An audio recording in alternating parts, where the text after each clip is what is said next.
तो पुण्यात्माओं, बिना बताए पता कैसे चले? स्वयं परमात्मा थे 120 वर्ष रह के चले गए, हम लाल की पहचान करना जानते नहीं, इस कारण से मार खाते रहे। और एक तो कहना होता है विद प्रूफ प्रूव करूँगा कि इस विषय में किसी के पास ज्ञान नहीं, किसी के पास समाधान नहीं, और कबीर जैसा भगवान नहीं, और इस परमात्मा के दास को जो प्राप्त है कबीर परमात्मा का दिया हुआ ऐसा कोई ज्ञान नहीं।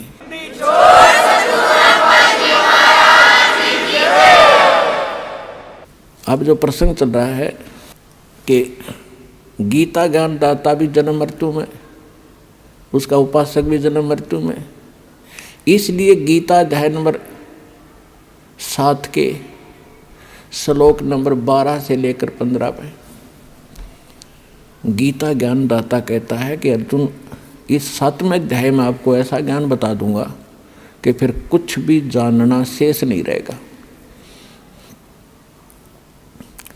इसमें क्या बताया है कि तीनों गुणों से जो हो रहा है, रजगुण ब्रह्मा से, सतगुण विष्णु से, तमगुण शिव जी से। रजगुण ब्रह्मा से उत्पत्ति, सतगुण विष्णु जी से सतीथि, और तमगुण शंकर जी से संहार जो हो रहा है, इसका निमित्त कारण मैं ही हूँ। प्रसंग थोड़ा सा रह गया बीच में। गीता अध्याय नंबर 8 के श्लोक नंबर 5 और 7 में गीता ज्ञानदाता ने अपनी साधना बता दी और अपनी परिस्थिति बता दी सारी, कि मुझे प्राप्त होगा, ओम नाम का जाप करेगा, युद्ध तो करना पड़ेगा। फिर 8वें अध्याय के 8, 9, 10 श्लोक में कहा है कि अर्जुन, जो उस परम अक्षर ब्रह्म की भक्ति करते हैं, उस परम दिव्य पुरुष परमात्मा परम अक्षर ब्रह्म सच्चिदानंद घन ब्रह्म की जो भक्ति करते हैं, जो उत्तम पुरुषत्व है, उसकी भक्ति जो करते हैं, वो भक्ति की कमाई के बल से, भक्ति की शक्ति से, योग बल से, योग माने भक्ति साधना।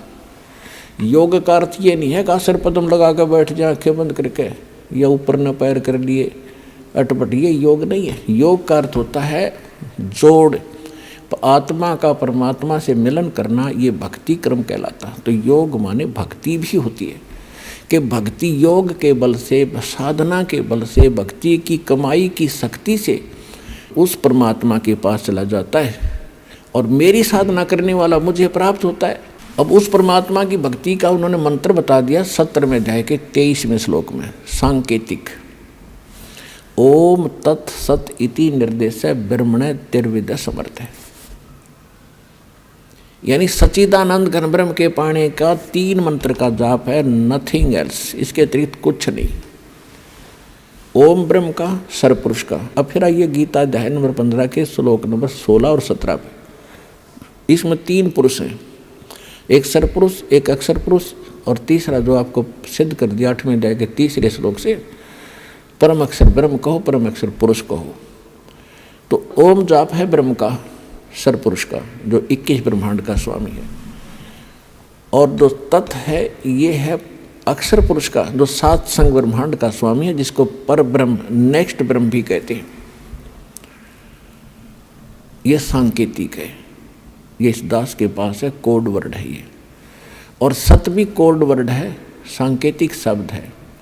ये है परम अक्षर ब्रह्म के मंत्र जाप करने का। इसको सार शब्द भी कहते हैं, इसको सार नाम भी कहते हैं, इसको सार शब्द कहते हैं, आदि नाम कहते हैं, इसको विधेय नाम भी कहते हैं। वो मंत्र हटके है, ये सत नहीं है, ये कोड वर्ड है। तो इस प्रकार वो तीसरा जो मंत्र है वो सार नाम है, उसको आदि नाम, विधेय नाम और सार शब्द भी कहते हैं। तो अब जो 3 मंत्र का जो जाप है उस परमात्मा के पाने का, अब ओम तो ब्रह्म का सबको पता है, गीता ज्ञानदाता ब्रह्म है, श्री कृष्ण जी में बोल रहा है। वो खुद कहता 8वें अध्याय के 13वें श्लोक में कि ओम इति एकाक्षरम ब्रह्म व्यवहारण माम अनुस्मरण। माम माने मुझ, ब्रह्म माने ब्रह्म का, मुझ ब्रह्म का यह एक ओम मंत्र है, और कुछ नहीं, बस इति यही। और अंतिम सांस तक जो इसका जाप करता हुआ शरीर त्याग कर जाता है तो ओम से मिलने वाली परम गति को प्राप्त होता है। ओम की परम गति क्या है, ओम से क्या उपलब्धि होगी, ब्रह्मलोक में जागा। ब्रह्मलोक में श्रीमद् देवी भागवत 7वां स्कंद 562 और 63 पृष्ठ पे स्वयं देवी जी कह रही है, हिमालय राजा को ज्ञानोपदेश कर रही है और ब्रह्म का स्वरूप बता रही है कि उस ब्रह्म का ओम नाम है। ओम नाम का जाप कर हृदय से उसको पाने का उद्देश्य रख और फिर वहाँ चला जाएगा, ब्रह्मलोक को प्राप्त होगा। उस ब्रह्म को प्राप्त होगा, वो ब्रह्मलोक रूपी दिव्य आकाश में रहता है। यानी ब्रह्म का साधक, ओम नाम का जाप करने वाला ब्रह्मलोक में जागा।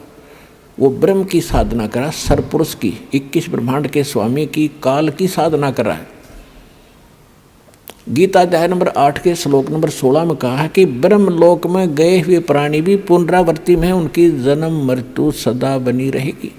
वो ये स्पष्ट कर ही चुका है कि अर्जुन तेरे और मेरे बहुत जन्म हो चुके, तू नहीं जानता मैं जानता हूँ।